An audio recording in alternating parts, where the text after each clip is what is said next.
नमस्कार, मैं हूं संजय श्रीवास्तव और आप देख रहे हैं वीआईपी न्यूज। वीआईपी न्यूज के खास प्रोग्राम जनसदन में आप सभी का स्वागत है। उत्तराखंड 1.25 करोड़ की आबादी वाला प्रदेश 2000 में बना।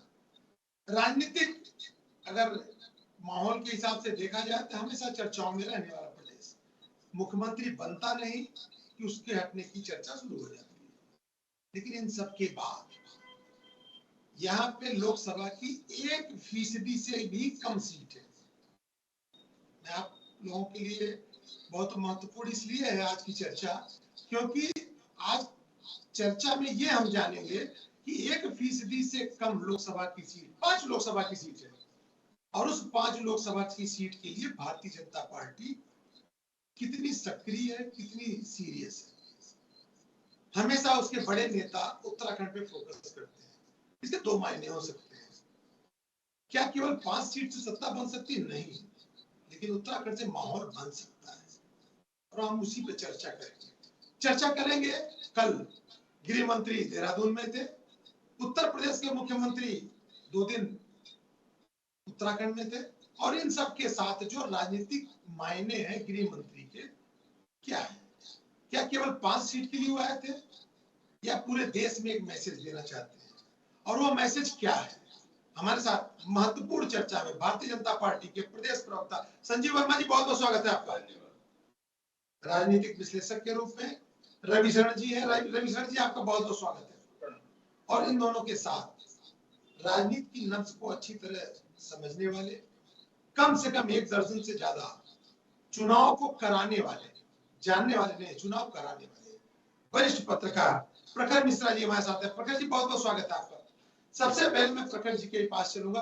प्रखर जी, केवल 5 लोकसभा की सीट है, क्योंकि महत्वपूर्ण, मैं बार बार जोर इसलिए दे रहा हूं, केवल 543 में अगर 5 सीटों का आका जाए तो 1% से भी कम है, और उस 1% से कम लोकसभा की सीट पे भारतीय जनता पार्टी इतनी ध्यान देती है।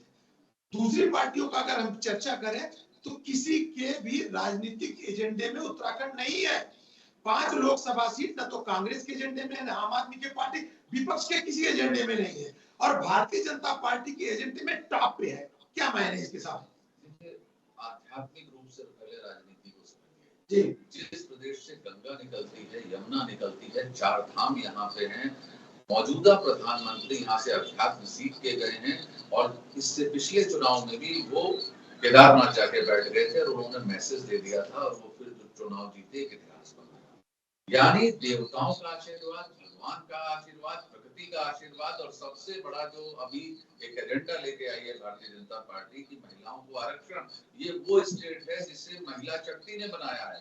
तो इसलिए ये इम्पोर्टेंट है, ये प्रयोगशाला है, और इसी प्रयोगशाला से जो फॉर्मूला निकलेगा, मध्य क्षेत्र परिषद की बैठक यहाँ पे हुई है, और इसमें भारतीय जनता पार्टी ने एमपी को लिया, छत्तीसगढ़ को लिया, खुद उत्तर प्रदेश और उत्तराखंड, और यहाँ पर खास तौर पर योगी जी का होना 2 दिन, और वो जा रहे हैं सब जगह। तो इसका एक मैसेज जो आपने कहा वो दिया जा रहा है, इसके सियासी मायने हैं, लेकिन अफसोस ये होता है कि इन सियासी मायनों के बीच में जनता जो कराती है, और वो कहती है क्या किसी मुख्यमंत्री के आने से या किसी गृह मंत्री के आने से ही उत्तराखंड के अंदर विकास के कार्य होंगे? वैसे नहीं होंगे। सड़कें ठीक नहीं होंगी, गलियां ठीक नहीं होंगी। इससे पहले पूरा का पूरा उत्तराखंड जो है करा रहा था डेंगू से, तब नहीं समझ में आ रहा था। सर जी, आपने तो आज के डिबेट का पूरा मुद्दा ही बदल दिया। मैं तो डिबेट आज मैं राजनीति की बात कर रहा था, लेकिन आपने बहुत महत्वपूर्ण चीज छेड़ी। Sir please. तो ये समझने की बात है, लोग कह रहे हैं, सड़कों पे कह रहे हैं, बहुत सुंदर। सफाई तभी होगी और रंग रोगन तभी होगा उत्तराखंड का कि जब G20 होगा। वैसे उत्तराखंड किसी को याद नहीं आता, और चुनाव में उत्तराखंड याद आता है। ये समझने की बात है कि यहाँ की पढ़ी लिखी लिटरेट जनता है, और जनता चाहती है कि आप हमारे उत्तराखंड को अव्वल बनाइए। आप बहुत खुश होते हैं, तमगा लगाते हैं कि साहब उत्तराखंड को हमने जो है सफाई में नंबर अव्वल आया है हमारा, और प्रधानमंत्री का सबसे बड़ा मॉडल उत्तराखंड है। तो उत्तराखंड के लोग ये कहते हैं जब हम करा रहे हैं तब भी तो एक बार आ जाओ भाई, बहुत देर कर दी मेहरबान आते आते। दर्शकों ध्यान देना, क्योंकि आज चर्चा में कहीं और ले जा रहा था। मेरा एकदम चर्चा का विषय ही अलग था, लेकिन प्रखर मिश्रा जी की जो एक कहते हैं ना कि पत्रकारों की पैनी नजर, उस चीज पे इन्होंने छेड़ा है तो उसका जवाब मैं लूंगा संजीव वर्मा जी से। लेकिन उसके पहले मैं चलूंगा रविशरण जी के पास। रविशरण जी, प्रखर जी ने कहा ये प्रयोगशाला है उत्तराखंड, भारतीय जनता पार्टी के लिए प्रयोगशाला है, और उस प्रयोगशाला में भारतीय जनता पार्टी के बड़े नेता पूरे देश में मैसेज देना चाहते हैं, तो क्या ये माना जाए कि सही में उत्तराखंड प्रयोगशाला है? ये जिस तरह से कर रहे हैं उससे ये प्रतीत तो होता है, पर निश्चित सी बात है, जहां तक जनता का सवाल है, ये जनता सवाल जरूर पूछेगी कि क्यों ये बात उठ रही है कि गंगा जल पे 18% की जीएसटी लगाई गई। ये सवाल जनता जरूर पूछेगी।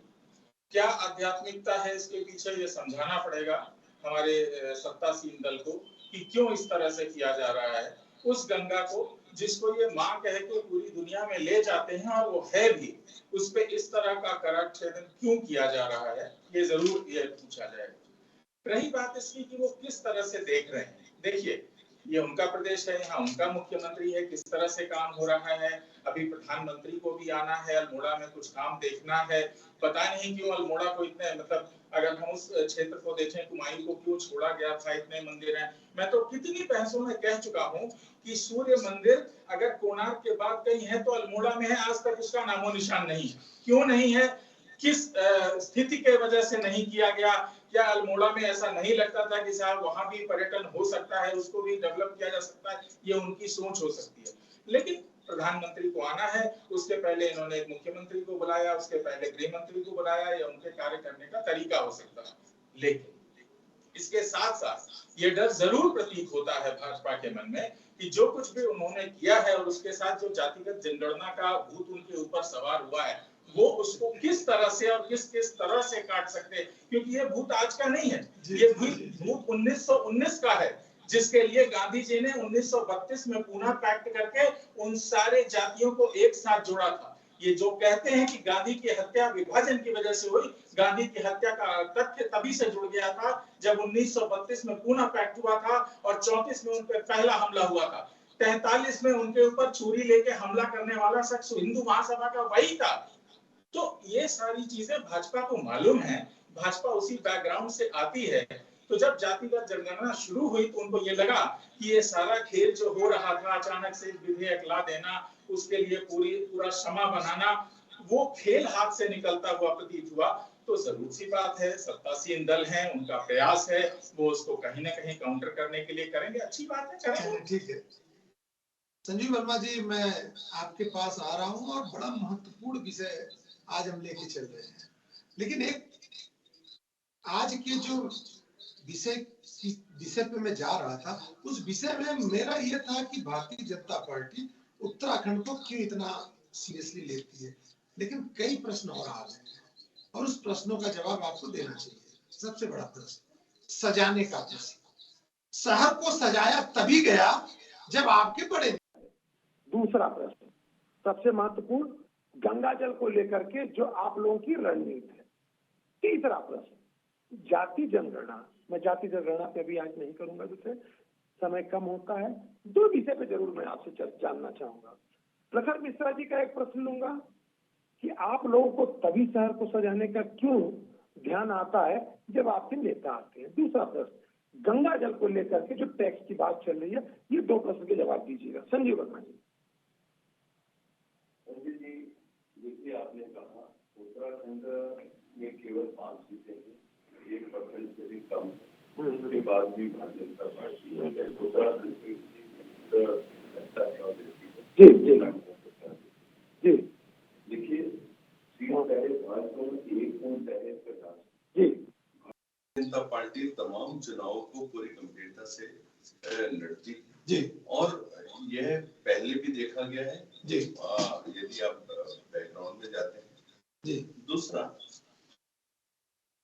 माननीय प्रधानमंत्री जी का और हमारा जितना वरिष्ठ नेतृत्व है जी, विशेष रूप से प्रधानमंत्री जी, उनका उत्तराखंड से हमेशा से एक विशेष लगाव रहा है जी।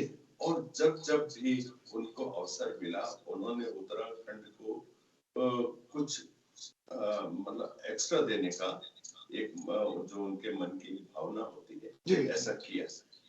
जो एक हमारे यहाँ एक गीत है कि तन समर्पित मन समर्पित और ये जीवन समर्पित, सोचता हूँ माँ तुझे और और भी कुछ भी। तो इसी भाव को लेकर प्रधानमंत्री जी के मन में, और अभी जो 14 तारीख को 12 या 14 तारीख का जो भी प्रस्तावित दौरा है माननीय प्रधानमंत्री जी का, उससे भी एक विशेष आस है कि उत्तराखंड को फिर एक कोई अच्छी सौगात वो देने जा रही है। बाकी अभी हमारे मित्र आप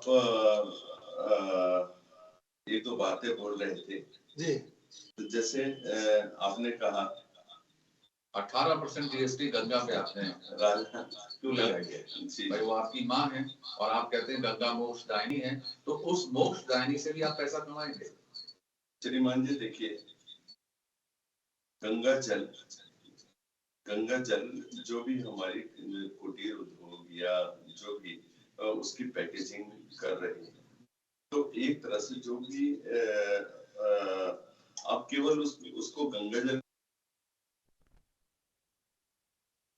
की जो इंडस्ट्री है, तो जो भी टैक्सेस आते हैं जो सबके लिए है, वो यहाँ पर भी आप हर चीज को नहीं, गंगा जल को मिनरल के रूप में बेचा जा रहा है। नहीं, क्या गंगा जल को मिनरल के रूप में बेचा जा रहा है?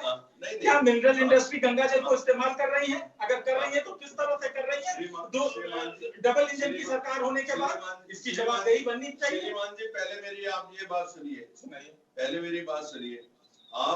आपके लिए गंगा जल का कोई महत्व है ही नहीं, क्योंकि आप तुष्टीकरण की राजनीति हम नहीं कर रहे। तुष्टीकरण आप पानी को बांटेंगे, पानी को बांट देंगे, ये हवा को बांट देंगे, ये तो बिल्कुल सही बात है।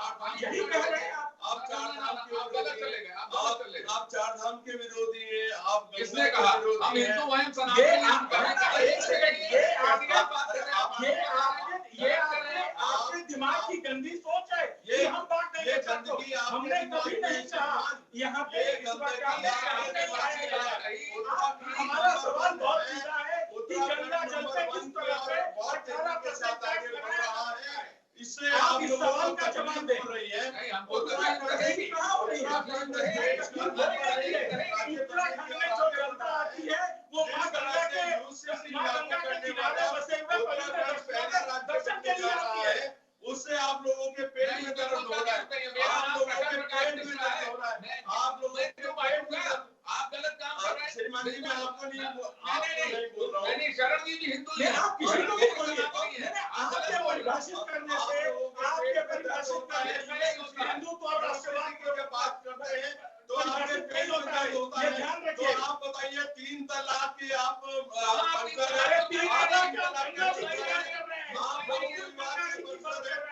चार विवाह होने चाहिए, क्या आप उसके पक्षधर हैं? आप बताइए ना, जवाब दीजिए। वहीं रहिए, आप जवाब दीजिए ना श्रीमान। हर चीज के ऊपर आप लोग राजनीति करते हैं। कोई राजनीति नहीं हो रही है। ये सवाल पूछा गया है कि गंगा जल पे 18% किस तरह से वैलिड है। देश में नंबर 1 राज्य बन रहा है जहाँ उत्तराखंड के हर वासी को अटल आयुष्मान योजना से आच्छादित किया जा रहा है। उत्तराखंड पहला ऐसा राज्य अस्पताल नहीं है। उत्तराखंड पहला राज्य बन रहा है 25 किलोमीटर दूर जाएगा इलाज करने। 8 साल में होने जा रहा है। अरे श्रीमान, क्या बात कर रहे हैं? जो बढ़िया काम हो रहा है, जो बढ़िया काम कर रहे हैं, उनको भी अप्रिशिएट करने का मौका रखिए ना। मजाक बना के रखिए। काम हो रहे हैं, सवाल पूछने के बाद काम हो रहे हैं, तो उनको अप्रिशिएट करने का मौका रखिए। रवि जी और प्रखर जी, दरअसल संजीव वर्मा जी से आपने प्रश्न किया, वो जवाब दे रहे हैं। जवाब सुन लीजिए ना सर। ठीक है, मैं इनको एक बात बता रहा हूँ सर। आपके बजट में बहुत बड़ी गलती हो गई थी, केंद्र सरकार के बजट में ये गलती हो गई थी। ये सवाल पूछ लिया गया था, क्या लंगरों के ऊपर भी आप गुरुद्वारों के अंदर टैक्स लगा देंगे? तो उसको कहा गया साहब हम इसका संज्ञान लेते हैं और इसमें हम सुधार करेंगे। आपका जवाब होना चाहिए हम इसको लिख के भेजेंगे, क्योंकि अंतिम वक्त में गंगा जल दिया जाता है, गरीब आदमी लेता है और अमीर भी लेता है। आप उस गंगा जल को जो प्रचुर मात्रा में प्रकृति दे रही है, और गंगा जब अपने सैलाब पे आती है तो क्रोध भी दिखाती है, आप उसी गंगा के ऊपर टैक्स लगा रहे हैं। आपको तो ये कहना चाहिए साहब। आप तो सर जवाब तो दे रहे हैं ना। मैं बता रहा हूं, जवाब दे रहे हैं, वो डाइवर्ट कर रहे हैं। आप कहिए कि मैं बात कही, मैं इसको जरूर अपनी पार्टी को बताऊंगा कि साहब इस पे नाराजगी है। एक सेकंड, आप अभी हमारे यहाँ हम सब उस पीढ़ी से आते हैं जो हमारी तो चाचा पुश्ते यहाँ दफन है, यहीं मरे यहीं जिए, और हमारे बाबा से लेके और पोते तक आगे तक सारे लोग यहीं जलाए गए। आप उस बात को ही नहीं समझ रहे। अरे हम नहीं बांट रहे हैं, आपको पैसा कमाना, पैसा कमाइए, लेकिन कम से कम गंगा जल पे तो नहीं। अच्छा एक प्रखर सर, आपको मेरे से अच्छा अनुभव इस पत्रकारिता का भी है, उत्तराखंड का भी। अच्छा ये बताए, बड़ी मतलब जानकारी वाली चीज है, यहाँ पे आय का रिसोर्स क्या है? 22-23 वर्षों में आय का नया रिसोर्स दोनों पार्टियां नहीं तलाश पाई, और अगर नए आय के रिसोर्स की तरफ इनका ध्यान जाता है तो उसमें कैसे सुधार किया जाए उसकी जरूरत है कि इनको निशाने पे लेने की जरूरत है? आय का रिसोर्स तो है ही नहीं। बता दे रहा हूँ ना, इनको तो ये हो गया है कि केंद्र पैसे देगा तो उत्तराखंड चलेगा। 74,000 करोड़ के घाटे में है इस टाइम उत्तराखंड। हर एक आदमी के ऊपर 74,000 रुपया का इस टाइम जो है कर्जा है, और उसको देख ही नहीं रहे। यहाँ तो दो ही चीज से पैसा आता है, या तो शराब से पैसा कमा लो या खनन से पैसा कमा लो। समस्या तो सारी यही है कि रिसोर्स आपको डेवलप करने हैं। आपके मुख्यमंत्री, आप कह रहे थे कि अच्छी बात जो अप्रिशिएट करिए, आपके मुख्यमंत्री पूरी दुनिया में जाके एमओयू कर रहे हैं साहब, बहुत अच्छी बात है। आप इंडस्ट्री लेके आइए, हम उसका स्वागत कर रहे हैं, हम कहाँ मना कर रहे हैं। हम तो ये कह रहे हैं आप अच्छी सड़कें दे रहे हैं, बहुत अच्छा। आपने हमारे जो है कहा ही गलत कि हम 4 धाम के विरोधी हैं। अरे साहब, हम कैसे विरोधी हो सकते हैं 4 धाम के? हम तो आपसे ये कह रहे हैं जो अच्छा काम है। लेकिन सर अगर ये मान लीजिए जो शुरुआत की है रवि शरण जी, चलिए ठीक है, मैं मान गया आपकी नाराजगी जायज है कि गंगा जल पे टैक्स लगा दिया। एक शुरुआत है कि पैसा कहां से कमाया जाए, प्रदेश में पैसा कहां से आए। सर ने कहा कि शराब और खनन ये दोनों अवैध काम से लिप्त व्यवसाय है, इससे सरकार को मुनाफा नहीं हो सकता। तो अगर नया रास्ता तलाशने की तरफ ये चले हैं और उसमें गंगा जल को एक माध्यम बनाया है, भाई यहाँ आदमी आता है, ठीक है, मैं मान गया आपकी बात कि गंगा जल पे पैसा नहीं लगना चाहिए, कुछ नहीं, लेकिन आय का रिसोर्स क्या तलाशे सर? मैं बता रहा हूँ सर, मैं लौट रहा हूँ रवि सर, मैं एक बात बोल तो फिर आप रवि सर 30% की हमारी इनकम जा रही, ठीक है साहब ले लो। उसके बाद जीएसटी जा रही, ठीक है साहब ले लो। इसी तरीके से आप हमसे रोड ट्रांसपोर्ट पे पैसा ले रहे हो, ले लो साहब। आप इंश्योरेंस में भी पैसा ले रहे हो, लाइसेंस बनाने पे भी पैसा ले रहे हो, नंबर प्लेट लगाने पे भी। नहीं तो कल तो अगर सर एक सेकंड आप ले लो, आप ले लो। बिजली पे आप पैसा ले रहे हो, आप ले लो। आप हाउस टैक्स पे पैसा ले रहे हो, आप ले लो। लेकिन लीकेज तो रोको, रोकना आपको करप्शन है। लेकिन करना होगा ना सर। आप अगर चंडीगढ़ जाते होंगे, पोंटा साहब में आपको उस प्रदेश में घुसने के लिए पैसा देना होता है। उत्तराखंड में अगर कल गलती से कल इन्होंने कहा कि हमारे उत्तराखंड के आय के रिसोर्स के लिए देवभूमि में प्रवेश पे मैं टैक्स लगा रहा हूँ, तब तो फिर भी आप विरोध करेंगे। नहीं, ग्रीन टैक्स का आप जो कह रहे हैं शिमला लेता है। शिमला में हिमाचल में घुसने में तो देवभूमि को भी लेना चाहिए ना सर। नहीं, अब बता तो रहा हूँ मैं सर, बता तो रहा हूँ। आप पैसा लें, लेकिन फिर उतनी सुविधाएं भी दें, और आप अपनी लेखा से ऑडिट भी जनता के सामने रखवाएं। समस्या ये होती है जनता पैसा देती है, ये तो सेकेंडरी है ना सर। हिसाब भी तो ऑडिट तो तब होगा ना जब पैसा लेंगे। अभी इन्होंने एक प्रस्ताव लाए और उसपे ही विरोध शुरू हो गया। गंगा जल पे हुआ, कल अगर देवभूमि में प्रवेश पे हो गया, कल 4 धाम की यात्रा में इन्होंने कोई आपके वैष्णो जी जाते हैं, आप पर्ची कटाते हैं, 4 धाम में जाएंगे पर्ची कटाएंगे, तो फिर आपके ऊपर विरोध होना शुरू हो जाएगा। रवि शरण जी, हम तो पर्ची दे ही रहे हैं सर। रवि शरण जी, पर्ची तो हम कहाँ से तलाशेंगे साहब? आप अपने आप को नेचुरल रिसोर्सेज पे जो उपलब्ध है उस पे टैक्सेशन की बजाय अगर ये सरकार ध्यान देती कि ऋषिकेश का उतने 400 करोड़ है, 400 एकड़ पे उसमें बसी हुई आईडीपीएल बर्बाद हो गई, क्या किया इन्होंने उस पे? आप कह रहे हैं कि इन्होंने कहा बहुत अच्छा बात, हमारे मुख्यमंत्री बाहर गए, उन्होंने समझौते किए लोगों से। 300 करोड़ के समझौते तो वो हैं जो इंडस्ट्री हरिद्वार और उसमें लगी हुई है गाजियाबाद में। तो आप लोगों की आंखों में धूल झोंकना छोड़िए और एक्चुअली आप ग्राउंड पे काम करना शुरू किए। आईडीपीएल जैसी इंडस्ट्री आपके यहाँ बर्बाद हो गई, आपने कितने कदम उठाए? हमको गिना दे भाजपा की कितने कदम उन्होंने उठाए। आता हूँ, मैं अभी आता हूँ सर। आईडीपीएल की अगर आप बात कर रहे हैं, आईडीपीएल आज नहीं बंद हुआ है सर। मैं यही कह रहा हूँ कि गोरखपुर में भी फर्टिलाइजर आज नहीं बंद हुआ था, शुरू हुआ कि नहीं हुआ? तो इसके लिए मैं यही तो कह रहा हूँ कि एक बार जीतने के बाद दोबारा जीते। कितने स्टेप आईडीपीएल पे लिए मुझे वो बताएं कि कितने स्टेप लिए उसके रिवाइवल के लिए। एक बार राजधानी की बात हुई तभी विरोध हुआ, आईडीपीएल की आज दो आज खाली कराने की बात हो रही तब भी आप विरोध कर रहे हैं, कल अगर उसको किसी को मैं देने की बात एक होगी सेकंड तब पहले भी क्लियर विरोध रहिए, होगी। मैं खाली कराने पे कोई विरोध नहीं कर रहा हूं। मैं ये कह रहा हूं कि एक इंडस्ट्री थी जिसको गोरखपुर में आपका फर्टिलाइजर को रिवाइव किया गया, इसको भी रिवाइव किया जा रहा था, उसकी तरफ क्या 2 स्टेप लिए जो नहीं हुए तो खाली कराने का। मेरा सवाल बहुत क्लियर और पॉइंटेड है।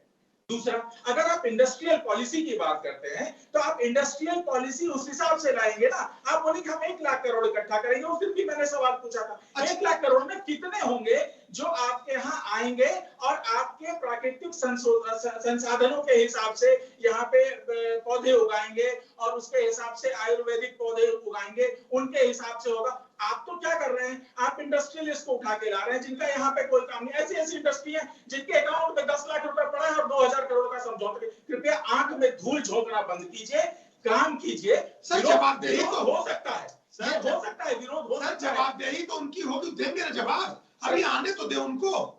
सर एक सेकंड, आईडीपीएल की भी बात चली नहीं, आईडीपीएल का विरोध आपको मालूम है। आईडीपीएल के 2 काम बताइए जिसमें रिवाइव करेंगे। एक बात मैं कहना चाहता हूँ, सिर्फ 2 स्टेप, एक बात मैं कहना चाहता हूँ, उसके बाद अब आसमानी से ले लीजिए। योगी जी आए, योगी जी की तारीफ क्यों हो रही पूरी दुनिया में?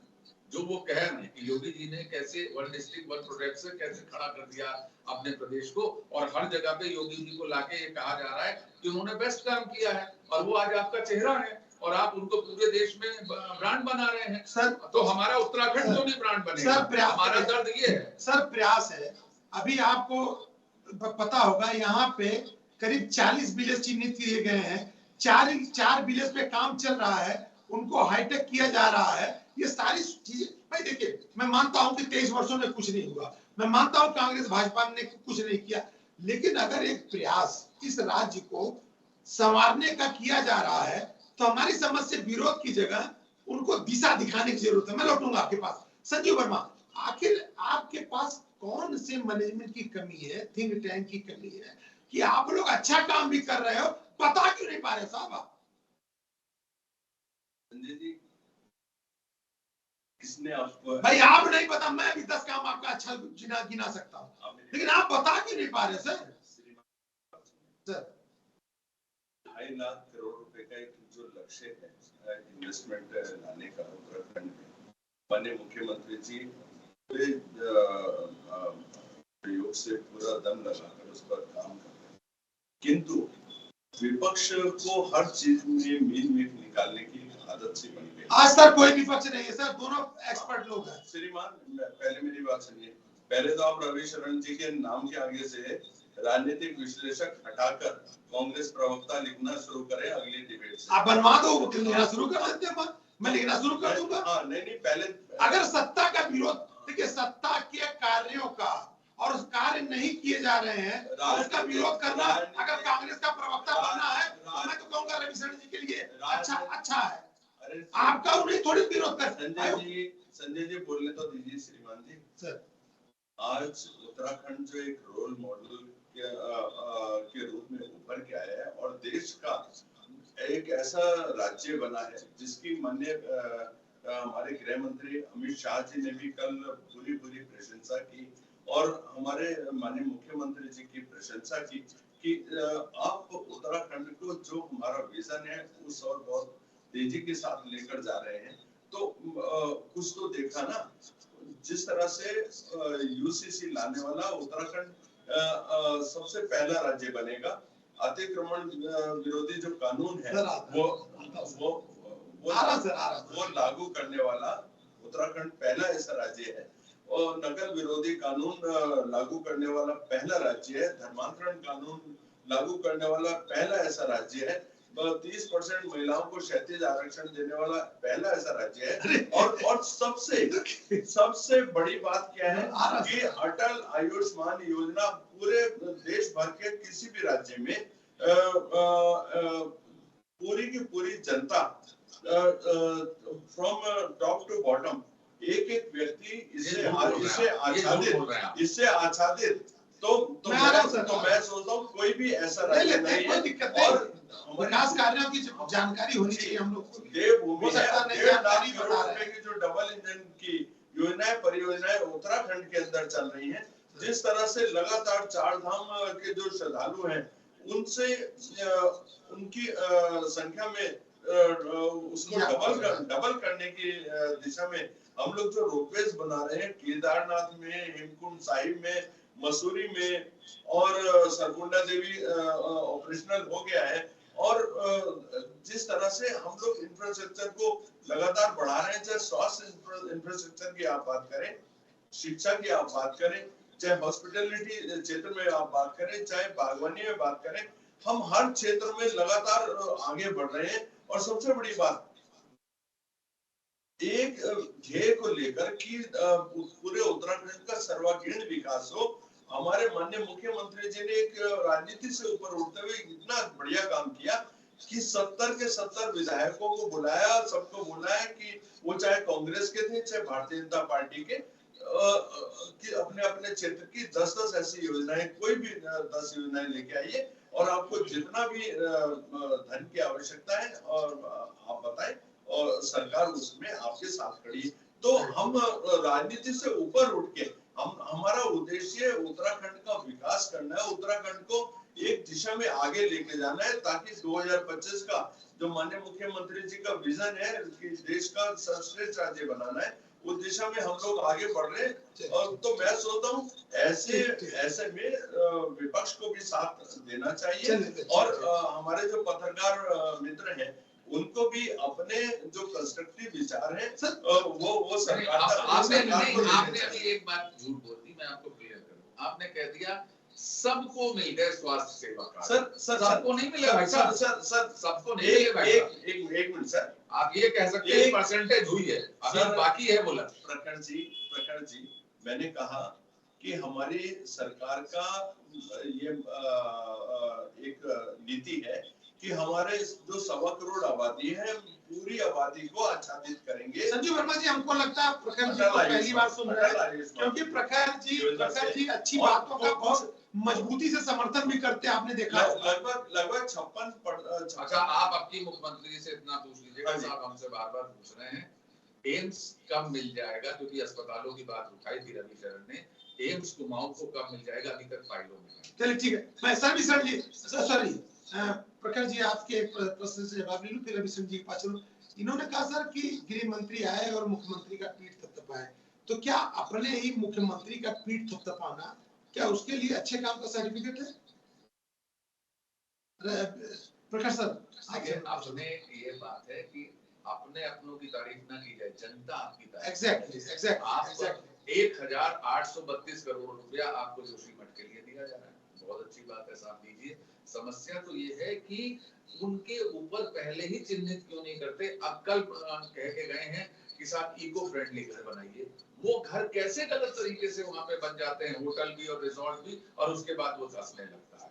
जब हर बात गृह मंत्री बोलेंगे, प्रधानमंत्री बोलेंगे, तब उत्तराखंड करेगा क्या? उत्तराखंड को तो पहले से पठार बनाने आते हैं, पहले से लकड़ी के घर बनाने आते हैं। श्रीमान जी 10 साल कांग्रेस की भी तो सरकारें रही। सर आप फिर कांग्रेस में जा रहे हैं, आप तो रिपीट कर गए भाई साहब, आप नियम क्यों नहीं बनाते?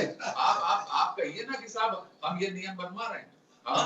हम तो नियम बना रहे हैं ना। अभी माननीय गृह मंत्री जी ने एक बड़ी बात बोली कि जो जस्टिस के लिए जो तारीख पे तारीख का एक जो सिस्टम लगातार चला आ रहा है पिछले 70 सालों से 1860 से जी तो उसको उसमें बड़ा बदलाव करने जा रहे हैं, ताकि लोगों को जो न्याय की आस में लोग चल बसते थे और दादा केस डालता था, पोता उस केस को लड़ता रहता था, वो सारे सिस्टम में तब्दीली लाने का एक बड़ा प्रयास है। लोगों को एक बहुत बड़ी राहत मिलेगी। तो हम तो एक रिफॉर्म्स लेके आ रहे हैं। मैं सोचता हूँ उनको एप्रिशिएट करना चाहिए। बहुत रवि भाई को दे रहा हूँ मैं, एक बात बोल दूं। आपने कहा होम मिनिस्टर कह के गए, 2 दिन की पुलिस कॉन्फ्रेंस हुई है, सबसे ज्यादा तो बदमाश यही आके छुप जाता है। और आपको हर तरीके से साइबर क्राइम भी रोकना है, आतंकवाद भी रोकना है, ये बॉर्डर का स्टेट है, इसको सुरक्षित भी करना है, इसको लेके चिंता जता के गए हैं होम मिनिस्टर। सर रवि शरण जी के पास क्योंकि समय की सीमा होती है हम लोग के पास 2-3 मिनट। तो रवि शरण जी राजनीति को अपने नजदीक से देखते हैं, लेकिन जो मेरा आज का मुद्दा था, हम लोग चले गए कई जगह चले गए, महत्वपूर्ण जगह, लेकिन भारतीय जनता पार्टी आज के राजनीतिक परिवेश में जो रणनीति बनाती है, हमें लगता है, इससे आप भी कभी मना नहीं कर सकते कि उनकी रणनीति बड़ी मजबूत है। वो पूरे देश में उत्तराखंड को लेकर के मैसेज देना चाहते हैं और उसी रणनीति के तहत इनके लोग जब आते हैं या जब बुलाए जाते हैं तो उत्तराखंड को जो प्रमोशन पूरे देश में दिया जाता है, तो ये तो प्रदेश के लिए अच्छी बात है सर। नहीं, बिल्कुल अच्छी बात है, लेकिन यही बात मध्य प्रदेश में कही जाती है कि मध्य प्रदेश को प्रथम बनाया जाएगा। तो पहले ये डिसाइड हो जाए कि उत्तराखंड को प्रथम बनाना है कि मध्य प्रदेश को प्रथम बनाना है।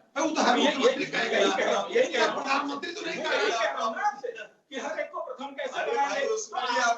आपकी बात का जो स्तर है वो अपने आप में ही कट जाता है, कंट्राडिक्टरी हो जाता है। अच्छा सर, ये बताओ, अब आते हैं इस बात पे इनकी राजनीति मुझे लगता है आप राष्ट्र विरोधी है। आप ना उत्तराखंड अभी कांग्रेस से राष्ट्र सारा सर्टिफिकेट बांटने का आप ही को मिला है।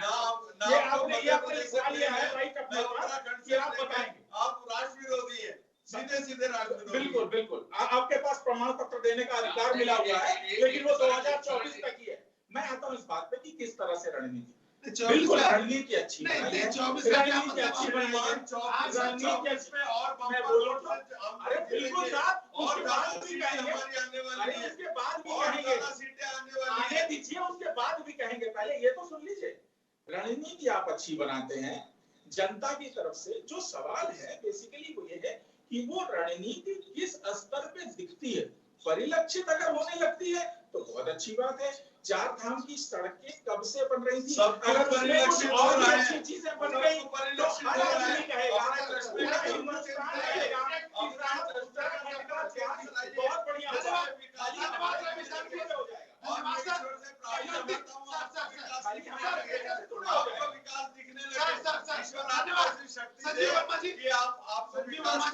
ऐसा विकास कीजिए कि दिखने लगे, आपकी दी हुई शक्ति से ना दिखे। यही तो मैं धन्यवाद। एक अंतिम प्रश्न प्रखर जी से, मेरी अपनी खुद की जो जिज्ञासा है उसको मैं चाहता हूँ। प्रखर सर, भारतीय जनता पार्टी की जो ये दिग्गज हैं, मोदी जी और शाह जी, बड़ी ईमानदारी से मेरा प्रश्न है, इन्होंने एक जो राजनीति का स्वरूप हम लोगों को दिखाया, उन नेताओं की हकीकत दिखाई जिन नेताओं को कहा जाता था कि जमीनी और कैडर के नेता दूसरी पार्टी के हैं, उनको जब इन्होंने आयातित मतलब अपने पार्टी में लिया, तो क्या इन्होंने राजनीति का सही चेहरा दिखाया है कि राजनीति में ईमान नहीं है? आपको सत्ता के लिए कहीं भी आएगा। इसको ये कैसे कहा जाता है कि अटल बिहारी वाजपेयी भगवान राम को अपना आधार मान के, आदर्श मान के चलते थे, लेकिन मोदी योगेश्वर कृष्ण को मान के चलते हैं, और वो शाम दाम दंड भेद जो भी है नहीं, दूसरा नहीं वो लागू करके कांग्रेस को उसी से जवाब। नहीं सर, मेरा ये कहना है कि जो लोग दूसरी पार्टियों से आए हैं, भारतीय जनता पार्टी ने राजनीति का हकीकत चेहरा दिखाया कि इनकी कोई औकात नहीं है, अगर ये मेरे आने आते तो न जीत पाते। ये हकीकत है। धन्यवाद रविशरण जी, धन्यवाद प्रखर मिश्रा सर, और धन्यवाद संजीव वर्मा जी। चर्चा कई हो सकती है, लेकिन भारतीय जनता पार्टी की इस बात से कोई मना नहीं कर सकता कि राजनीति में जिस रणनीति का जो उपयोग कर रहे हैं, वह राजनीति में एक इतिहास लिखा जाता रहा है। 24 का चुनाव बहुत महत्वपूर्ण है, बड़ी मजबूती से विपक्ष भी लड़ रहा है। परिणाम क्या होगा ये एनडीए और इंडिया ही जानती है, लेकिन आज भी ये कहा जा सकता है कि भारतीय जनता पार्टी के रणनीतिकार कहीं से भी ये किसी को एहसास नहीं देना चाहते कि हम चुनावी मूड में नहीं है। धन्यवाद देते रहिए वीआईपी न्यूज़।